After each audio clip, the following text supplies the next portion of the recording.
Good morning friends, आपका स्वागत है हमारे YouTube channel learning point with Abhishek में डेली स्टेनो डिक्टेशन में। दोस्तों, अगर आप चैनल पर पहली बार आए हैं तो चैनल को सब्सक्राइब कीजिए और बेल आइकन प्रेस कीजिए ताकि आने वाले वीडियो की नोटिफिकेशन आप तक पहुंच सके। वीडियो को लाइक कीजिए, अपने दोस्तों को शेयर कीजिए और अंत में हमें कमेंट करके ज़रूर बताइए कि आपको ये डिक्टेशन कैसा लगा। 80 शब्द प्रति मिनट डिक्टेशन स्टार्ट। मुझे इत्र की गंध पसंद नहीं, मुझे सील की गंध, चरित्र की गंध, धर्म की गंध सबसे अधिक विश्वविद्यालय की सुगंध पसंद है। ऐसा कहना था भारतीय शिक्षा क्रांति के अग्रदूत महामना मदन मोहन मालवीय जी का। मदन मोहन मालवीय जी उन महान विभूतियों में से एक हैं जिन्होंने राष्ट्र निर्माण का सपना देखा और उसे मूर्त रूप प्रदान किया। बनारस हिंदू विश्वविद्यालय जैसे प्रतिष्ठित शैक्षणिक संस्थान की स्थापना करने वाला यह उदारचित्त महामानव स्वयं में एक संस्था है। निश्चय ही इनके बारे में जानना और समझना अत्यंत आवश्यक है। बहुआयामी व्यक्तित्व के धनी पंडित मदन मोहन मालवीय का जन्म 25 दिसंबर 1861 को इलाहाबाद में हुआ था। इनके पिता का नाम पंडित ब्रजनाथ और माता का नाम श्रीमती भूना देवी था।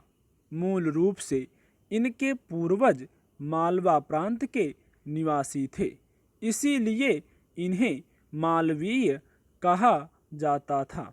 एक धार्मिक परिवार में पले बढ़े मदन मोहन मालवीय को धार्मिक संस्कार विरासत में मिले थे। अपने पिता और दादा की तरह मालवीय जी भी धार्मिक प्रचार करने के इच्छुक थे, परंतु परिस्थितियों के दबाव के चलते उन्हें अध्यापन में आना पड़ा। परंतु धार्मिक संस्कारों ने इनके भावी व्यक्तित्व को प्रभावित अवश्य किया। मैट्रिक की परीक्षा उत्तीर्ण करने के बाद इन्होंने कलकत्ता विश्वविद्यालय से स्नातक की उपाधि प्राप्त की और इसके बाद इलाहाबाद में आकर विद्यालय में अध्यापन करना प्रारंभ कर दिया। अपने व्यवहार और पढ़ाने की विशेष शैली के कारण मालवीय जी अपने विद्यार्थियों के बीच काफ़ी लोकप्रिय थे, लेकिन असाधारण प्रतिभा के धनी पंडित मदन मोहन मालवीय जी का कार्यक्षेत्र केवल अध्ययन अध्यापन तक सीमित नहीं था। वह राजनीति में भी सक्रिय भूमिका निभाना चाहते थे और इसकी शुरुआत हुई 1886 में, जब उन्हें अपने गुरु आदित्यराम भट्टाचार्य के साथ कांग्रेस के कलकत्ता अधिवेशन में भाग लेने का मौका मिला।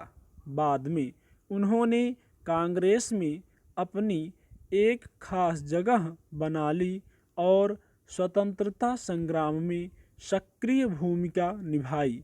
महामना 4 बार कांग्रेस के अध्यक्ष क्रमशः वर्ष 1909, 1918, 1932 तथा 1933 में रहे।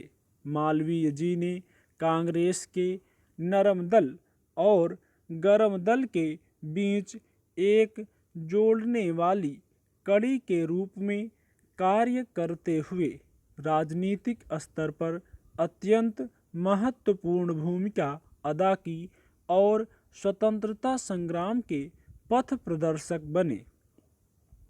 महामना मालवीय जी का योगदान केवल अध्यापन और राजनीति तक ही सीमित नहीं है।